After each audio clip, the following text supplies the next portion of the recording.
What's going on, everybody? Welcome to today's video. Today I wanted to give you an update on how the Bambu Lab P1P is going, as well as something else that I've introduced to the channel. So if you're unaware, I've been using the Bambu Lab P1P for going on probably 3 or 4 months now. Love it. It's a great machine. It's a workhouse. I mean, look at it go right now. So right now I'm printing a little box that I can keep fishing hooks and some other things in while I go fishing, kind of in my pocket. But let's take a look at the left here. Yep, that's correct. I've got the Bambu Lab X1C now. It is doing a print for its poop chute. And I'll be honest with you, I understand the hype behind this machine. So I ended up buying the X1C Combo, the one that comes with the AMS from Micro Center. I was seeing a lot of feedback online where people were like, don't buy from Micro Center, buy it only from Bambu Lab. That way you have the warranty. It's not covered under warranty if you buy it elsewhere. I have a hard time believing that. I think that's just hearsay. I don't think that Bambu Lab would entertain resellers if they are going to drop their warranty. So highly doubt that's true. And if it is, oh well. I love tinkering, and you know, if I need to take something apart and replace it myself, I will. Speaking to that, I actually had to take the P1P apart the other day. I was getting like this homing sensor failure thing for the bed sensor failure or something. I don't know. I'll put it on the screen here so you can see it. But yeah, it was just giving me a constant error, and it was a little frustrating. I ended up having to take the entire back off and the bed off and reseating all those cables, and it seems to be resolved now. Definitely a tedious teardown. Probably took me around an hour in total.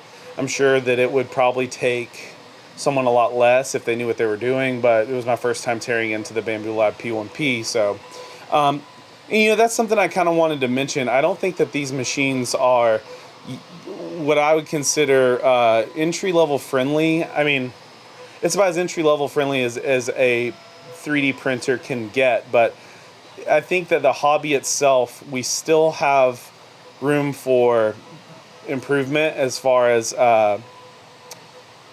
for beginners. There's still a lot of tinkering that has to be involved. You know, there's a lot to learn about 3D printing, the way filaments work, the melting point, the way you need to, you know, use certain build plates with certain materials, the way you prepare your materials, the way you dry out your materials. And I keep saying materials, but I mean filament. But besides that, I mean, there's a ton that goes along with 3D printing that you need to understand in order to, you know, make the most of your hobby and get the best quality prints. And I don't think that that's really mentioned a lot with the Bambu Lab. I think a lot of people think that it's just kind of plug and play, and it is for the most part, but there's still a learning curve that you have to have.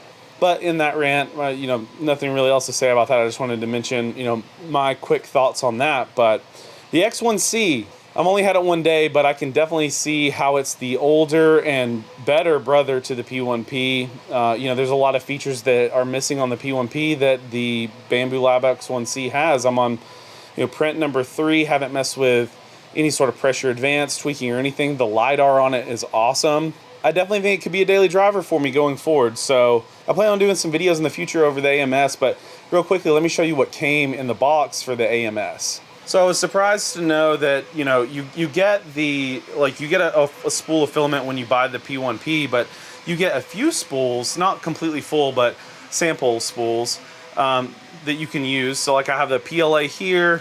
It came with PLACF, which is the carbon fiber infilled one. This is good because it makes it stronger. So that'll be cool to print with.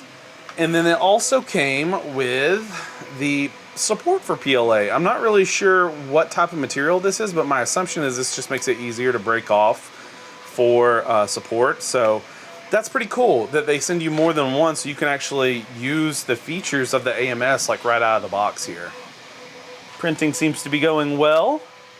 Yeah, I look forward to doing more videos on this printer. As you can see, I'm battling a kind of a bad Wi-Fi signal where this is currently set up, so that's something I'm going to have to tackle. Both of these, the video is kind of rough on them. Anytime I'm remote, I can't really get a good signal, so that's something I need to check into. But yeah, so that's where we are with the latest in the 3D printing journey. Thanks so much for checking out the channel, and we'll see you next time.